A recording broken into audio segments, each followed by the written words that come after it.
Good morning and welcome to Atlantic Sunday. Atn Sunday is a syndicated live program of the network featuring chit-chatting and conversation on special interest topics, news, events and stories through correspondence reports, expert opinion and stakeholders analysis. Today we'll be looking at these stories. Kwara State, terrorist warning letters spark mass exodus. Insecurity, bandits kill casino DPO, 3 attackers neutralized. In politics, Tinubu to welcome Kano governor into APC. Health, frequent emergency situation deaths spark concerns. Terrorism, allegations, NNPP urges presidency NSA to clear Kwankwaso. 2027 elections, insensitive, poor judgment. Atiku hits INEC, demands postponement. We are open for advert placements, bookings and commercials. You can connect with us on all our ATN socials, Facebook and YouTube, Atlantic Television Network, Instagram and TikTok, Atlantic TV Network 1, and on X, Atlantic TV Net. Watch us live on our website, www.atlanticnetwork.tv. We're going for a short commercial break. When I return, I will introduce my guest for today. Please stay tuned.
Welcome back. It's still ATN Sunday. Today I have in the studio with me none other than Royal Chief Magnus Edu. He is a public affairs analyst. Good morning, sir. Good morning, Father. Good morning to all viewers. Okay, how do you do? Oh, bless God. Today is Valentine. Happy Valentine to all.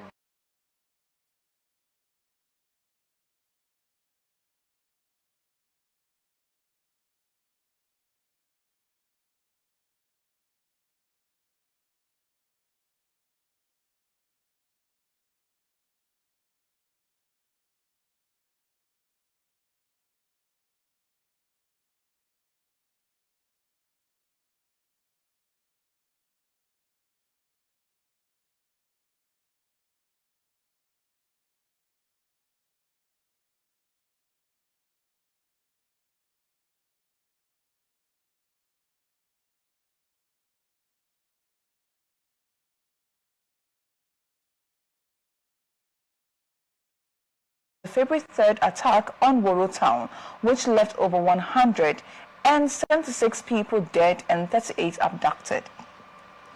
Royal Chief, Yes.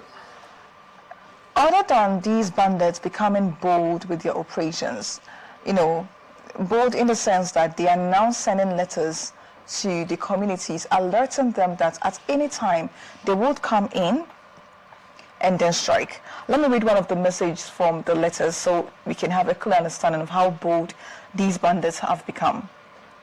One of the letters read, "This message is from Nigeria Terrorist Association. Our motto, we kill, we kidnapping and destroying. No town or place that is scared us to destroy. Research and gathering information before we read. We hear it about this town era. You people strong and have many powerful men to face our organization. Be ready for us at any time, any date. Nothing concern us about your oracle or powerful. We left Kiyama, we moved to Ira, Inaja, Aho, and town around." Mind you, the content of the letter, including the grammar and structure, is retained for accuracy. This is how So this is the level of intelligence of these bandits who are attacking our people. Now they are so bold that they are sending in a notice ahead of the operations. I have two questions. First of all, could this be a way to divert attention to their main targets? Because if they want to know, from what they've said, they know that they've gathered their information and they know that these communities have strong and able security operatives protecting them. Knowing so, would they still want to go in there without, if it's not some sort of diversion to their main interest of attack? And secondly, how can people with this magnitude of education be able to, till now, are able to continuously commit this kind of crimes and then they're not being able to be stopped? Their mode of operations, obviously, is, as compared to our Nigerian army, should be low. So how come they're still able to operate up until now? First and foremost, I think as the inability of the security agencies to carry out their primary responsibilities of securing lives and properties in Nigeria. Most of the times when we look at governance itself, we always focus on the head. Some people will divert it and be shouting at the president. His president is not doing that. But structurally, we must look at those that are in saddle and trained to carry out the specific responsibilities, which is the security agencies entirely. You see that a message has been sent, and then we have detective agencies that can track any letter you dropped anywhere. And they've been training and upon training in Nigeria, retraining and all that, of our own personnel that have been paid with our tax payers' money. Now, to me, I think the threat, it is something that Nigerians shouldn't just look at it as a mere threat, because even in a place that they don't send letters, they still carry out these bastard acts. And these terrorists, they are very serious. It looks as if they have a very strong funding organization that is funding them. They know where they have weak oppositions and then where they can just strike. They are just sending a message, informing this community that, look, we are aware that you people are strong, but we are going to prepare more bigger than you people, and we are going to overwhelm you. I think all the head of security agencies should not just take it as just a letter from anybody. Should see that it's a threat to democracy, it's a threat to Nigerians as a nation. Because any attack to any community, no matter how small is that community, it's an attack on Nigerians. It's an attack on the government. It's an attack on the state government of that state. So the state government, with collaboration with security agencies, I think they should not only that place, because they have different tactics. Security agencies can mobilize enough security to protect that place within the period, and then while they are aiming somewhere else. So the security tactics that they are using, they may be coming to that place later in the future, but they just want to divert attention. I know how we behave in Nigeria. They say Nisha Gragra. You see all security agencies mobilized to this place. And to me, I don't think that is the only place that should be protected now. The threat shouldn't be taken for granted, but the security agencies, they know what to do to ensure that lives are always safe in Nigeria. All right. Let's look at the economic implications for this action, because due to this threat, I mean, like they've said, they've carried out more insidious acts in other communities as well.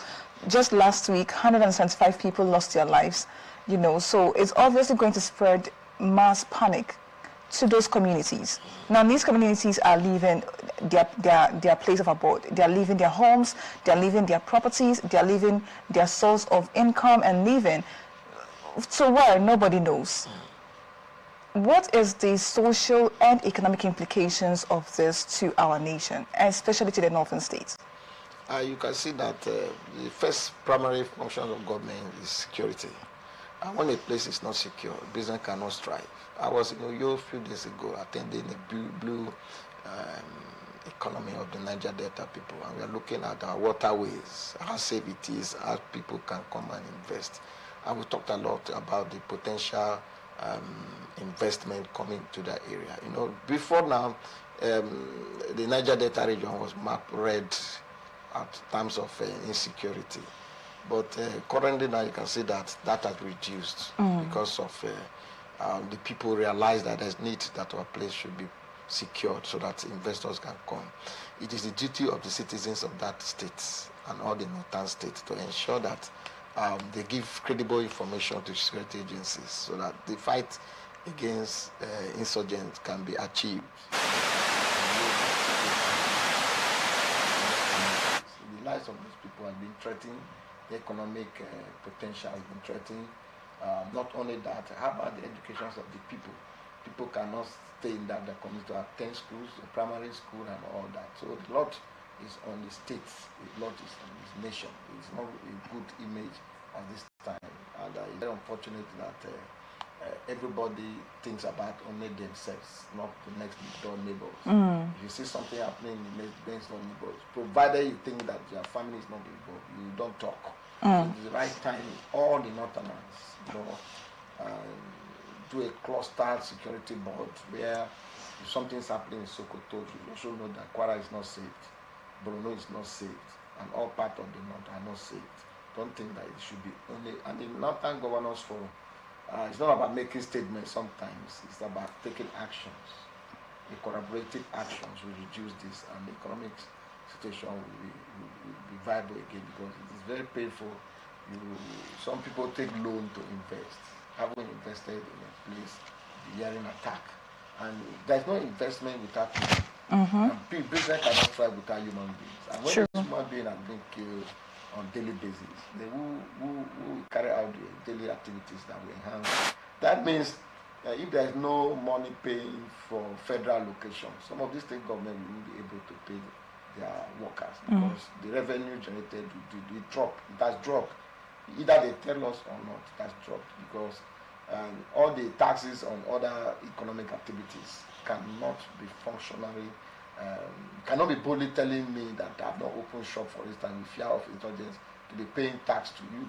How will I generate the money? So it's a concern to all of us as Nigerians. Okay, and also it seems these bandits are unified in their operations. It seems they have a structure in place, and that is enabling them to carry out their atrocities.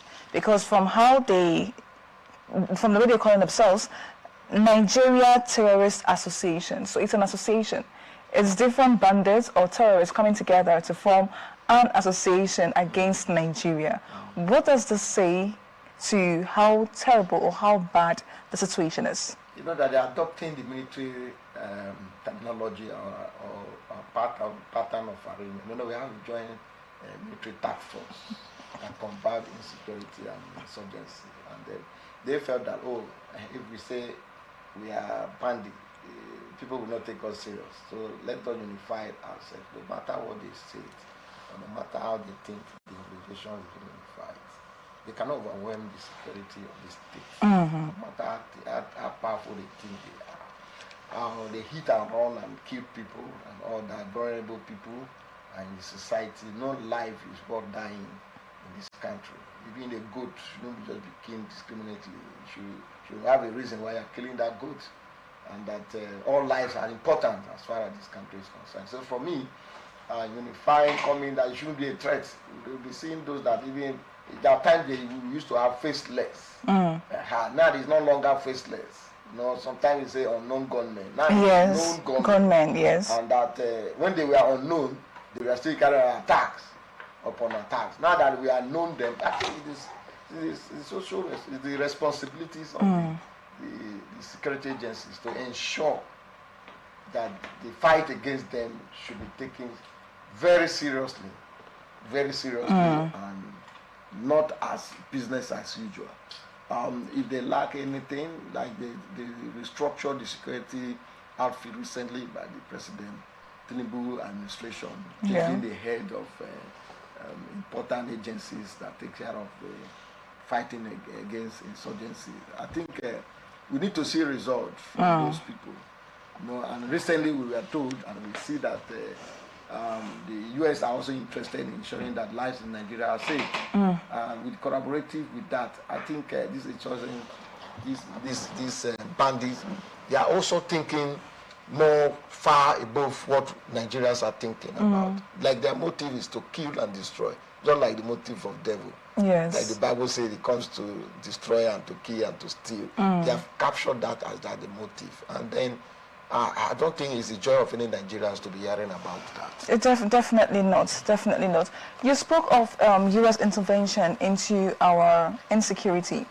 Now, they came out a couple of days ago, the congressman came out a couple of days ago and then fingered China to be the main sponsor of these atrocities in the northern region due to their interest in the natural mineral resources that is in that state.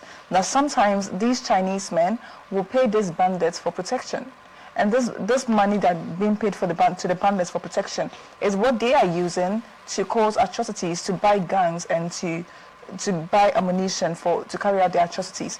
Should we start looking into our international relations with these countries, China and even the US? Because the US, you can't tell me that the US is here to help Nigeria free of charge from the goodness of their hearts, inasmuch as they seem to be the world police and they go about to ensure that there is peace and security in the world. Some will also say that whenever the US intervenes in these countries in the name of security issues, they leave these countries worse off than they meet them. So that means that they are here also for their personal agenda. How long should we allow these international communities who act like our big brothers get involved in our affairs and then muddy the waters for us to pick up the pieces when they leave? I will start with saying that weak governance, weak policies. When you look at the policies of governments, for instance, I marry a wife in my house, and my neighbor will be coming to be taking responsibility to how we take care of my wife, and that shows that I'm incompetent entirely.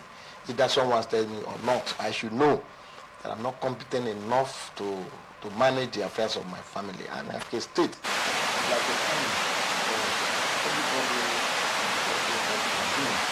the interference of others, foreign partners, to me is never a problem. What we want is result. What we want is solution. So, for instance, if you are unable to handle something, you go for your next door neighbor. Look, we have a problem. How do we solve this problem? And not that that country they are saved completely. They are still experiencing attacks upon attacks. Even Donald Trump during his campaign experienced what Nigeria's president campaigning also have never experienced. Escaped death as a time. That to show that the insecurity, the insurgent is not only a Nigeria thing, but the way we protect, we project ourselves, look as if we are vulnerable all the time. Nigeria have what it takes to combat any crime. We've been rendering help to our neighbors, African countries. The result is there. The record is there. So China coming in, everybody fighting crime have one motive or the other. That is why crime will continue to increase all over the world. There are people that are producing these arms and ammunition. The locally made own is just few, but you see foreign sophisticated weapons to destroy are being manufactured from the foreign country. So look at our import, the rate of how things get into this country without proper license. Because if they checked very well, I think all guns should be licensed, and then you can track every gun that is coming into this country. Who is saddled with that responsibility? Our border, is it that porous? Our airways, is it secure to that extent? Like we are told some times ago that these foreigners will take chopper and they will have access to to mine the gold and all that and have that successfully. So what happened to our aviation sectors that monitor the airwaves, that monitor what happened within the airspace, what happened to them, to track down the unauthorized people coming into our country. So the issue is a holistic thing that we must look at it in a way that every hands must be on deck.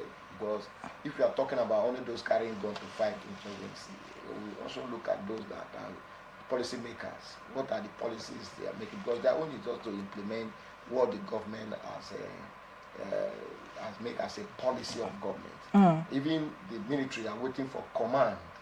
You know, they obey command and they take instruction. So the government needs to re-strategize the mode of how to handle issues concerning our affairs as a nation. So to answer your question, China coming into to help us. To me, I don't want to look at the benefit for now. No, I mean, China is not helping us. They have been fingered to be one of the people. Yeah. Even as that, for me, I'm not. I condemn that completely, and the failure is on our part. Okay. Not to protect what we have, and that just like we experienced in the Niger Delta during the militant era. You see, they try to come here to take our oil. When they come to take our oil and they exchange it with guns in the hands of at that time militants, it wasn't good for our nations.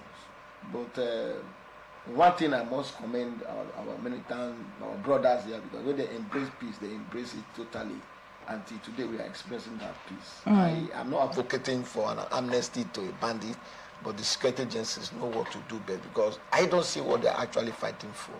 Like in the Niger Delta, we are talking about the marginalizations, about our oil being taken away without developing the area. So if actually they allow those Chinese and others to come and exploit our gold, and then they give them money, then the problem is not that government per se, but it is the people, the mindset of the people. All right. Let's move on to our next story. Divisional Police Officer of Rimi Local Government Area of Katsina State, CSP Muhammad Kabir, was killed on Friday while leading an operation against suspected cattle rustlers, the state government said.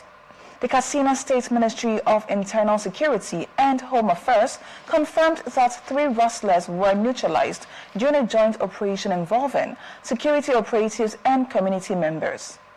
During subsequent clashes in neighboring areas, 2 men and several young girls were reportedly shot, though many stolen animals were retrieved thanks to combined efforts of residents and security forces. 3 security personnel injured during the operation are receiving treatment at Katsina Teaching Hospital, while the late officer's remains were transferred to his family in Zaria, Kaduna State for burial. The ministry praised the courage and security personnel and community members, reaffirming Governor Diko Umaru Rada's commitment to ridding the state of criminals and ensuring residents' safety. First of all, I would like to say that my heart goes out to the family of the late police officer who lost his life gallantly while protecting the lives and properties of the people in Katsina State.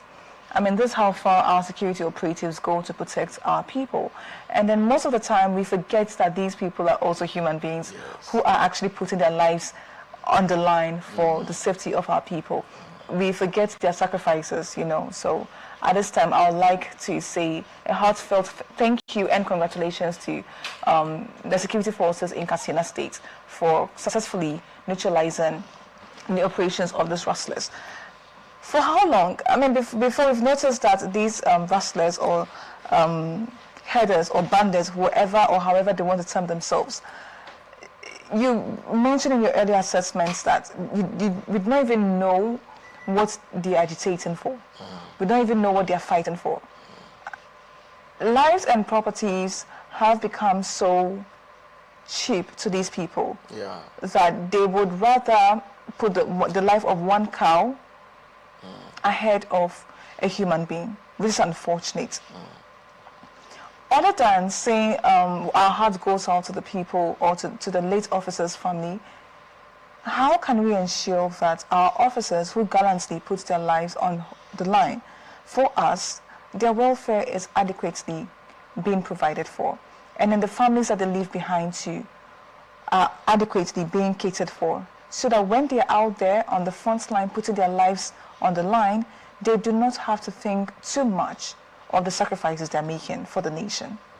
My heart also goes for the gallant DPO that lost his life. You know, it is very unfortunate that what actually led to his death was that he's gone, seized up at a time and he was unable to attack. And that to show that how frequently our police officers carry out periodic maintenance of their weapons they are using to fight these insurgents. Most of the times, unlike what we experience on the road, some of those guns have not been fired for quite a number of time, and then that's emergency call, a distress call response to that, and they use the gun. That was what led to his death. He wouldn't have died because at the time when he was still firing, the gun seized up, and there was no way for him to fire on to escape and all that, and he died. That is to show that inability, even him as a senior police officer, never even knew that such will happen to him. But I believe and I respect his gallant steps to neutralize some of these insurgents, and finally he lost his life. Very unfortunate. There is no insurance provided. There are insurance in papers, but it's not practically being carried out. They have been sending the corpse to his family, and to be very honest, and that will be the end of that family. They will not think about it. If he was living in the police quarter, this morning they might have given his wife and children to leave, that the new DPO is coming to occupy that place. And that is a bad aspect of why some people fight for the betterment of this country. You just neglect them because they lost their life in course of active duties. It is not good. There is no adequate insurance backing up security men that are fighting for the well-being of Nigerians and for the betterment of this country. Because, for instance, they should have a very solid insurance that will back them up. In course of death, in course of doing your work and you died, this and this will take care of your family. This and that will take care of your loved one you left behind. You will see that this man, this death benefit will take years. The family will suffer and cry and do that before they will even pay the death benefit. Not even the death benefit, even the burial, assuming he's not a Muslim, and assuming it's from this part that we celebrate those that died. The burial money, the family that will still struggle to pay, somebody that was on active duty. So I think the government and the security agency need to wake up and ensure that those that are fighting and working for the betterment of this country shouldn't be neglected if something of similar incident happen. Like those that are in hospital, we don't know the degrees of injury they sustain. Some may have lost their arms, lost their legs, they cannot do anything again. At the end of the day, they keep suffering. It ought not to have been like that. If we have a solid system that recognize diligent work and recognize them, have a reward for your labor. It's not a reward that because you steal and they will celebrate you with chieftaincy title and all that. I think these people are the people that we need to celebrate. Like it should be also captured, like those that the human honor. The posthumous honor that the federal government used to do, it should be one of them that should be honored because he died on an active, if not his involvement, how many lives we have lost as of yesterday when this thing happened. So it's very unfortunate he died. He would have been alive to use his experience to teach other young officers that look, while combating, while confronting, while taking steps, do this, always check your gun and see how many bullets you have. Sometimes the bullet got finished. It is not the one reporting. They are reporting to us that this is what they think has happened. So it is very unfortunate, and I don't believe the insurance to security agencies is working optimally. I think the government needs to look at that and ensure that if anything happens, your life has saved. The family cannot suffer because they lost their father, they lost a loved one. So it's not a good one that someone that is fighting for my interest that I should live when he died, they will just forget about it. Though they have to reform in the police sector. They have to do a holistic reform, how to strengthen the lives of their workers, and those that died, how they can take care of their families. All right, let's also look at, I'm also particularly concerned with the information that was left online for all and sundry to see. We saw that it was stated that the officers that were wounded and even some of the people, the community members that were wounded in the attack were sent to a certain hospital, and the name of the hospital was mentioned. In the case of retribution, because we lost three of these cattle rustlers, their lives were lost. And we've seen a situation when it comes to herders farmers clashes. These people always try to take do back vengeance, retribution for the actions meted out against them. I am particularly concerned about this wave of retribution associated with such acts. Should such sensitive information be left online for all and sundry to know, stating that, oh, the wounded officers and then the members of communities who were also wounded have been placed in these hospitals or that hospital? That goes back to you as a journalist. You know, it's what they bring to the public that we read. This thing was not published by the community leaders or by traditional rulers or by the police themselves. It is the journalists that captured it and then report to us. So actual reportage and then we apply professionalism while reporting is a key here. And in this instance, maybe the reporter or the journalist involved was not told not to. I mean, yeah, I do understand that when it comes to reports, we have integrity when it comes to journalism. Okay, but sometimes in the bid to do our jobs, we go overboard. So if there are not rules and regulations, sanctions telling us, oh, you're not supposed to do this, or for security purposes, do not give out this information. Sometimes it's the police, DPO or commissioner's information being given to we the journalists that we put out there. Yeah. So they say, oh, we lost so officers, and then these officers are in these hospitals receiving treatment. We will feel like it's okay to publish it, and we will publish it. It's our responsibility and it's our job to share information to the people. Yeah. So it's up to, in this instance, I would say it's up to the security operatives to censor out certain information, or at least let us know that certain information are not to be left out there. So obviously it's a combined effort. It's a combined effort, and I don't think before the information got to the media, I don't think they will be there again, because that was the first response. It was the first, let's say, the first aid. Then they might have been taken to hospital where they have specialists that can handle the situations of, depends on the level of injury they may have sustained. Okay. So I don't think as of this morning they will still be there. All right. Let's move on to our next story. President Bola Tinubu is expected to travel on Monday to formally welcome Kano Governor Abba Kabir Yusuf into the All Progressives Congress. According to former presidential aide Bashir Ahmed on his X handle, the event will be held at the Sani Abacha Stadium.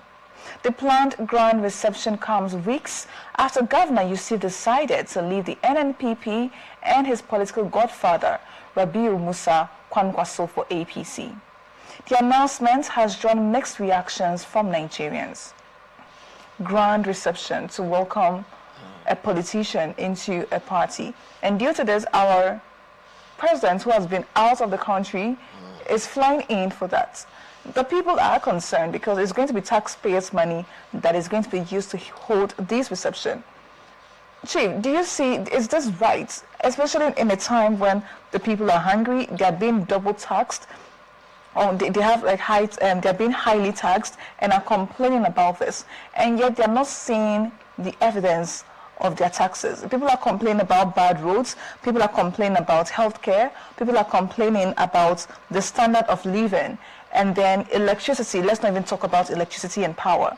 We have so many situations happening right now in the country, and yet a grand reception is going to be held in honor of a political leader moving from one party to the other, and our president is flying in for this reception.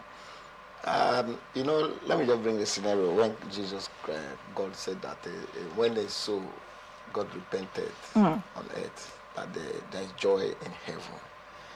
Kano has been a very big block in the north in terms of populations, in terms of voters' educations, in terms of the awareness about democracies, and that the numbers of local government they have is one of the largest, and that it has been a stronghold of Senator Rabi Kwankwaso, the former governor of that state, and is on the oppositions of that state. And then and seeing a sitting governor defecting to the ruling party. So for me, if I was one of the member of the party, it calls for joy for the president. At least I'm winning. I'm winning one of your governors. I'm weakening the oppositions, and that I will come by myself to receive you for taking a bold step of leaving your godfather and then taking your political structure to the ruling All Progressive Congress. It has nothing to do with what happened in the country. What happened in the country, either the man defected or not, it will still be happening. Either there is no receptions, there wasn't any reception in Rivers State when the governor of Rivers State defected. There was no groundbreaking ceremony. Because if you compare our voting strength to that of Kano, it's double. But it's insensitive. In this instance, it's insensitive, especially in Kano, that's been ridden, it's literally ridden with hunger, poverty, crimes, banditry, kidnapping. And then due to this man defecting, you're going to hold a grand reception. Can't such man, we just complained, or we just spoke about a situation where a DPO lost his life due to the malfunctioning of his weapon. So these monies could have actually been used, been invested into our security operatives. In Kano State, yes. Is this a time for politics in a state that is ridden with all these atrocities, lack of education, hunger, people displaced from their communities? They don't have safety, security. What concerns these people with the political ambitions of these individuals? Now, the politician doesn't look at what you are saying. What they are looking at is the next step to grab power. And you cannot take it away, like investors. An investor is looking at where he can always have favorable environment to do his business. They are into political business. They are not leaders that is thinking about the welfare of our people. They think about the welfare of their political strength. If they have leaders that think about the welfare of the people, you've defected. Nothing like a groundbreaking ceremony, nothing like trying to make a point to the people. But they their own pattern of politics. This has been a stronghold of the oppositions, and that the former governor of that state been a very strong oppositions to the president government, and that the people of Kano State for large, without taking apology from anybody, they love Kwankwaso for all what he is, and he's the founder or the leader of NNPP. So they want to make a point, not that when we talk about governance, the state governor, what policy has he been making to ensure that the lives of the Kano people get more better than the way he met it? I have not taken time to look at his infrastructural policies and all that to see whether he's doing more better than the way he met it. But for me, I don't think it is a problem organizing the receptions for defections. What becomes a problem is the life of the Kano people. How has he been able to change from where he met it? How has he been able to take care of civil servants? How has he been able to look at the health sectors and look at it is not the president that's coming to do that. We remember when the subsidy was removed, some of this money goes to local government. And if the local government chairman received that money directly from the federal federation account, I think the dividend of democracy should have been more local, and the people should have been seeing what is meant to have a government. But at this instance, all what we focus on is federal. All what we focus on is the governor. The governor is doing his bit. Let's also look at the local government chairman. And Kano, they have so many local government chairmen there receiving directly from the federal government. Directly. What are they be using this money for? So if we have a reception for the defection, for me, it's not a problem, because it's part of politicking. And if you don't politic, you cannot grow to the next level. And what they are aiming is 2027 election, and that is the politics they've started. So the one we elected you for the 4 years, you are almost closing out. What have you done? So the people of Kano will be asking for accountability, asking for the dividend of democracy. So if that is if he's doing that, which I believe all state governors will tell you what they are doing, and they'll be clapping hands for themselves, even though they are not doing anything, because we know statistics of some governors that are not actually doing anything, even those that are not having political battle like we experience in Rivers State now. But that doesn't stop governance. That doesn't stop governance. That doesn't stop that you shouldn't do what you are elected to do. That is why the difference between a trained politicians and appointed politicians are not the same. A trained politician knows that it is the mandate of the people that made him to be there. But appointed politicians believe that he always have favor from whosoever appointed him. And that has been the case of Kano. You know, the person that is leaving, the party that is leaving, is the stronghold of the former governor. And the former governor being his godfather. And these days, directly or indirectly, they are trying to fight godfatherism in politics. But you forget that once you leave office, you want to mentor someone and will take over from you. Okay? So for me, I don't have anything to condemn about it. It is the choice of the governor to leave the party he believes can take him to his next political journey. Not a party that will elevate his people from poverty. Not a party that will bring constant light to his people. Not a party that will bring free education, but a party that he is going to secure the next vote, and forgetting that the power still remains with the people. And that is where your question is coming from. The power remains with the people. If government realize that the power is still with the people, and they are talking about electoral reform, we are talking about this. If I didn't vote for you, you can't win. So it is not the political party that makes you win. If not, Kano will have been won by APC during the just concluded last elections. But the people say, no, we want this person. We want this political party. And they voted against the APC candidate. Even when APC was the political party in power, being led by the former, our late president, Buhari. But they defeated them. The same thing happened in Rivers State. It wasn't the power of the president that made the governor win in Rivers State because it's an opposition party. So defecting doesn't affect the lives of the people. It's just a political, you are securing your political ambition, forgetting the people that is going to elect you. So for me, either they like they do the party every day, if they like they do it from Monday to Saturday. What matters is that the people are there with you. That is the question. Okay. All right. Recurrent deaths of patients in emergency situations, allegedly due to hospital negligence, has sparked widespread public concern across the country. In many healthcare facilities, critically ill patients reportedly face delays in receiving urgent medical attention, sometimes resulting in preventable fatalities.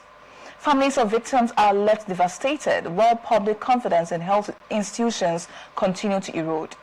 What initially appeared to be isolated complaints has now grown into a national outcry, with citizens demanding a comprehensive overhaul of hospital management systems and emergency response protocols. Hi, Chief. Are the people demanding too much?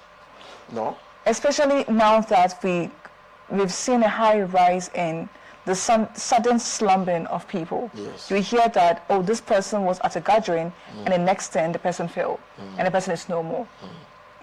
In a country where its citizens, or majority of its citizens did not have the basic first aid knowledge when it comes to, saving the lives of their friends, their families, and whatnot. In a country where if you go to a hospital for emergency, the first thing they are demanding for is deposits. Are the people asking for too much when they say that there should be a total overhaul of our health institutions in Nigeria? The people are not demanding so much. It is a social responsibility of government to ensure that our health sector has been reformed. But most of the time, because we can always take care of ourselves, I can buy the drugs I take by myself or for my family. I don't care. Okay? But there are those that cannot afford that. And when you have emergency, for instance, our doctors that have been trained, some of them were actually trained on how to treat patients and not how to handle patients. Mostly our health sector, they have to do what we call a behavioral training on all health workers, how to relate with your patients, not how to demand money from your patients. So private hospitals mostly are those that this message is going to directly, because most of these our private hospitals train their workers on how to demand money first and not how to attend to the need of that particular patient. Because if the patient dies, that money will be demanding, we will not get it. So you secure the life first and you continue, because he who seeks treatment needs to pay, because it's not free. But the government on their part can still provide these essential services free of charge based on the tax we are paying. So the people are not demanding so much. It is a social responsibility of government to protect life. How do you protect life when their health scheme is not secured? We used to have in this state, we used to have free medical in River State here during the time of Dr. Peter Odili. We used to have free medical service. Mostly they look at the age people from 60 and above. You have free medical. They treat you freely. It is still ongoing in some part of the state. I know they are still carrying out health protection scheme in the states. People need to be aware that you have to register on this and you have access. But is it applicable in all states? And this is a national cry that the health management system need to be looked at completely. The health sector, the public sector, the public health facilities, they are the worst people that assault patients. They talk carelessly, they insult you as if you have money, you wouldn't have come here. So since you don't have money and you are here, we can talk to you rudely. It is bullying and it's a crime. If you bully me because I'm coughing frequently, you say, why are you coughing, Oga? You don't need to cough now. But I'm in the hospital to ensure that I did not cough. And that's why I was there. But the attitude of these workers will even trigger your illness. Will even make you even die untimely. Because of the way, like my father will always tell me, I shouldn't talk to somebody that my words will make that person not to sleep. I've killed that person firstly. So it needs to be changed. They need to undergo training. It's quite unfortunate that in this administration we don't be hearing much about the Minister of Health, unlike before. I don't know whether we don't have pandemic that makes that when they are very vocal, when we are having pandemic, and now that even the United Nations, Donald Trump is trying to withdraw their support from the World Health Organization, you know, and it's a concern. I was even expecting a statement from our Minister of Health informing Nigerians about the policy of government on health sector, because it has become pay as you go to treat yourself. You cannot have free access to facilities provided by the government and provided for the people. In some communities, you have facilities, but you don't have personnel to work there. So it is not too much demand. I think it should be a campaign. It should be a constant advocacy to the health sector that they should behave well for those that have been employed to do the job. Not only that doing the job, but you should do it professionally. With that, more life will be saved. There was a time they denied giving first aid treatment to gun wound patients, and a lot of people have lost their life because they were shot where they were on transit and all that, even at home, because they were asked to go and meet police for whatsoever called permission for treatment. And sometimes these individuals were just vulnerably attacked by unknown people. They died in the process. And I think some state governors and state commissioner of police have given order to that directive, but some of them are not adhering to it. So I think those that have experienced it should say something and mention the particular hospital and how you experience it. Just like we have one of the hospitals in this state, I will not mention their name, that the headquarters of mosquito, and people have been crying every day on radio and on televisions that there are so many mosquitoes. You go there with that malaria, then you carry plus 30 or plus 2 from the hospital, and it's unbearable. And it's a government-owned hospital, a very big hospital in River State here, that you can't sleep there and sleep as a patient. You left your house so that you can have good health. You will contact malaria from there, because I don't know whether they set those mosquitoes there so that when you are affected with malaria, they can charge you again for another treatment. And it's very, very bad. Mostly, look at why we emphasize this on the health sector. My mother died 33 years ago because of the inability of hospitals workers to attend to her needs. She died during childbirth. 33 years ago. Because you are a patient, you are coming to meet somebody. Sometimes we have one doctor in the whole region, and that doctor is attending to something special in another hospital. Okay, as at that time. Now, the inability of some of these trained nurses to handle some cases waiting for doctors, they will be using that to talk to you and be asking unnecessary questions. And where is your husband? Where is your first son? Where is your last child? Why do you know, all those things are unnecessary. Go straight and attend to the person. When the person is revived, you can go ahead and start asking, do you have this thing in your family? Do you experience untimely death in your family? You see somebody is dying. Maybe somebody have a motor accident. Is your family used to have motor accident? Why not go ahead and treat the person? So it's things that you need to overhaul all the whole system. Training should be periodic. Train your workers to do their own private hospital. It's the worst. It's the worst. But since some people can afford it, you close their mouth, provided they treated you and you leave the place. So it's not too much. The people are not demanding too much. All right. You mentioned that some of these facilities are poor. Yes. Yes. Infrastructure is one problem we're facing in the health sector. Of course. And this is a government responsibility.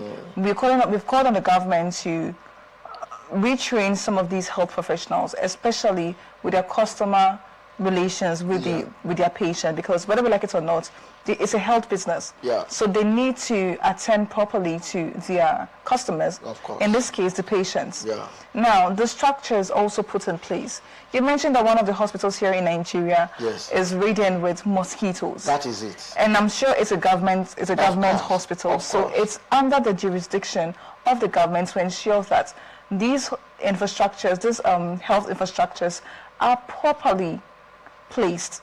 Sometimes you go to emergency rooms in these hospitals, there's no oxygen. Sometimes there's no power. Sometimes the basic, even something as little as a syringe, they do not have it. And they expect the patients in critical conditions to provide themselves with all of these things. These are things that are supposed to be provided for naturally, easily.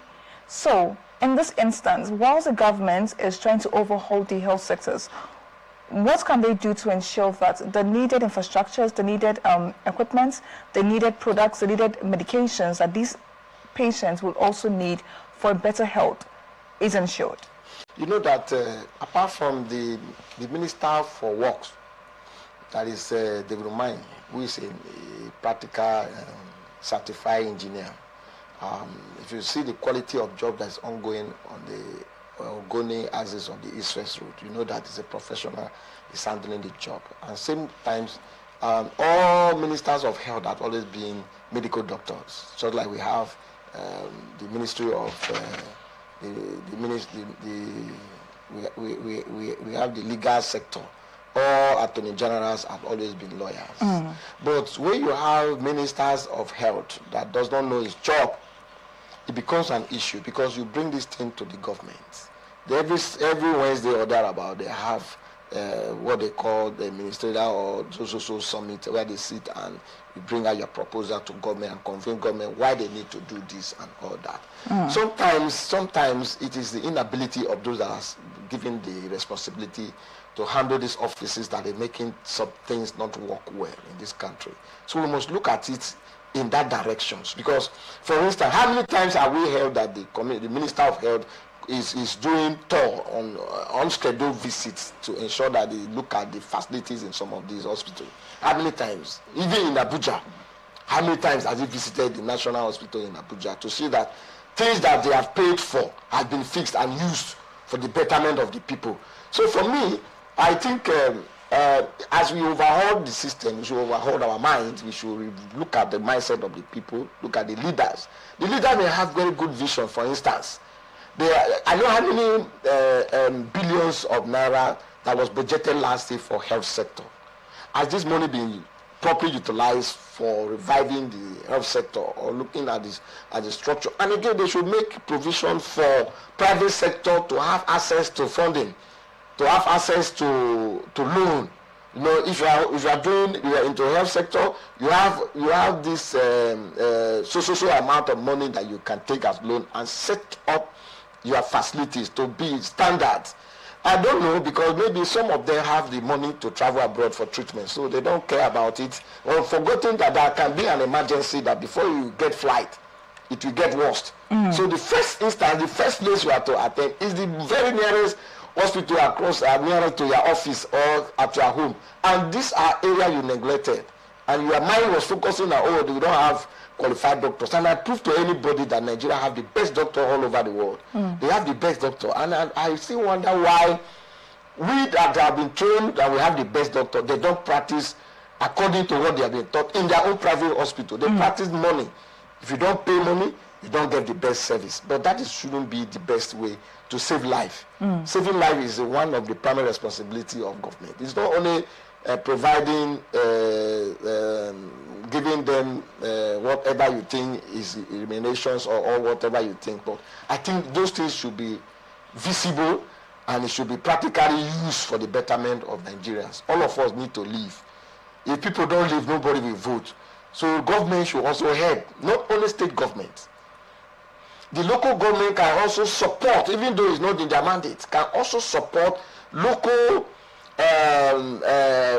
what do they call it, cottage hospitals. They can voluntarily say, okay, we will take care of this sector, the childbed sector, let's just take care of it and renovate it and put equipment in that area. That you are saving life for your people, that in the next generation they will vote for your children, because all of us are carrying our children these days.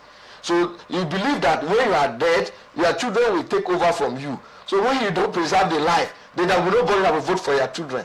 So I think it is a concern for all of us as Nigerians to ensure that whosoever chooses the career of the medical profession should also do well to ensure that he practice that thing professionally to save life, to make money, and to live for our country to progress.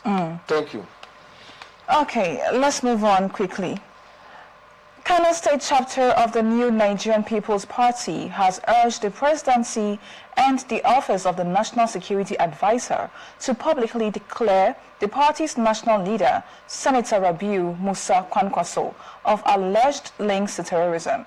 The call was made in a statement issued on Friday by the party's Kano State Publicity Secretary, Ibrahim Karaye. Karaye said the NNPP expects the federal government to promptly address what he described as unverified accusations against Kwankwaso. The party described Kwankwaso as a patriotic Nigerian who has contributed to education and human capital development in the country. When the U.S. lists for individuals involved in terrorism or linked to terrorism here in Nigeria, Kwankwaso's name was on the list, and it's brought mixed reactions. Some people, some Kano citizens also are saying that, I know this man personally.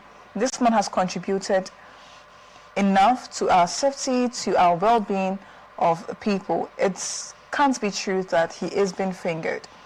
I mean, U.S., others will also say for U.S. to have fingered him or mentioned him, that means that there could be some sort of truth in it, because they're all about intelligence gathering, more so than we.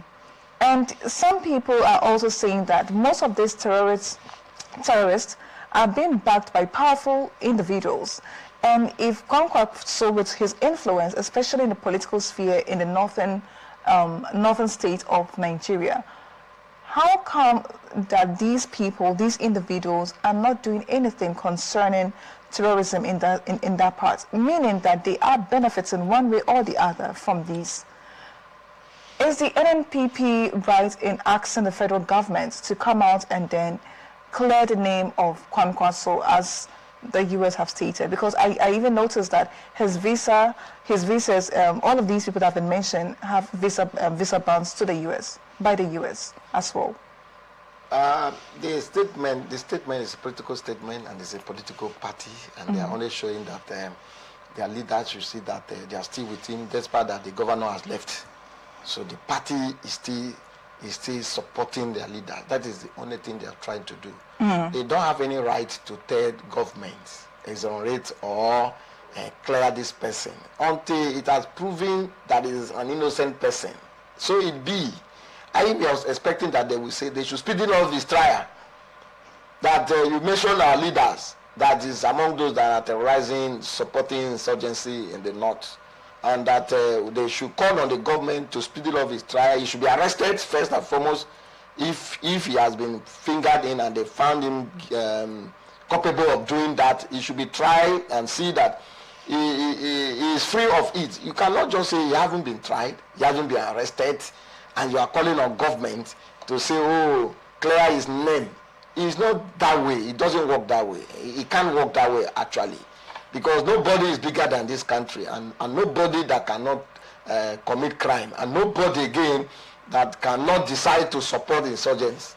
It is a personal decision based on what they think they can achieve. Maybe political achievements. It may not be financial achievement, for instance. Can be political achievement. If we do this, we'll become popular. If we do this, we'll become relevant and remain relevant in the system. So those agencies that have carried out research, those agencies that have carried out studies, and then his name was on the list, those names that was on the list, for me, before publishing those, they should have been arrested first. Because once you publish my name that I'm on that list, the next place I go to court. I go to court to restrain you from arresting me. And the judicial system has not been helping in this area, as far as we are talking about the strong men and weak institutions in Nigeria. These men have power and they have money to influence every system. But however, if they have been mentioned, they should be tried. You can't mention my name for something. If it was a good thing, they say, oh, he's getting an award. They will say, oh, when is this award ceremony is taking place? You saw when the governor of Rivers State was given an award yesterday. He mentioned the state, he mentioned his Oga and all that. But if it was a bad thing, you have been hearing order of a supporter, oh, this. So it is like that even when it is worst, even when they mention your name for wrong thing. You are lovers. Should be able to be courageous enough to say, Oga, I better face your music. We know you're a strong man. We know you have done well in education, human capital development. You've done well. You have achieved this. But for this one, Oga, go and answer your question. We know you are innocent. You are clean, and you shouldn't be afraid of anything. We are behind you. But I have said it earlier that it is a political statement. So you don't take that serious. It's coming from his own political party, and the party is shaking in the state because the governor of the state has shifted his tent to the All Progressive Congress. And the All Progressive Congress, they have moved with so many people because people are hungry. So they only move with the government in power. So you retain your stomach. Your stomach shouldn't go flat. So now, those people that are still with him want more money from Kwakwaso. So Kwakwaso now, they will call this press conference and all that. You will say, oh, so I still have the last supporter. Okay, let the governor go do what you want to do. You believe me, before now on Monday, you will see the Kwakwaso NNPP organizing something just to prove a point, or after, just to prove a point that the supporters are still intact, that nobody have left to join the governor to APC. Between now and the next week, you will still see it, that this is what is going to happen. So I don't take political statements seriously because they are politicians. So what they have just said is just a political statement supporting their political leader. Assuming it was coming from the state governor, which we believe they have some breach now based on their political interest. Maybe it's coming from the Commissioner of Informations in Kano State, stating that, oh, the state government would like to see that the federal government clear the name of Kwakwaso. Then you now look as if, oh, even the oppositions to him are also thinking for his good. But this one, they are all his boys, if I will use that word. They are all his boys. He's the leader of the ANPP in the Kano State. So there's nothing different. Okay, speaking of which, should the federal government take actions against the individuals who have been fingered or who have been identified as the powerful individuals behind terrorism funding in Nigeria, considering how dire the situation is right now? U.S. is involved. When China was accused of financing, they came out to debunk the issue. Is it in the place of our federal government to investigate these individuals, no matter how powerful they are, no matter their political affiliation, no matter whatever politics is being played, for the sake of Nigerians, for the sake of the people in the northern states whose lives and properties have been ruined due to banditry, due to terrorism? Should the government or shouldn't the government carry out a thorough investigations to know or ascertain whether the list the U.S. provided is true or not?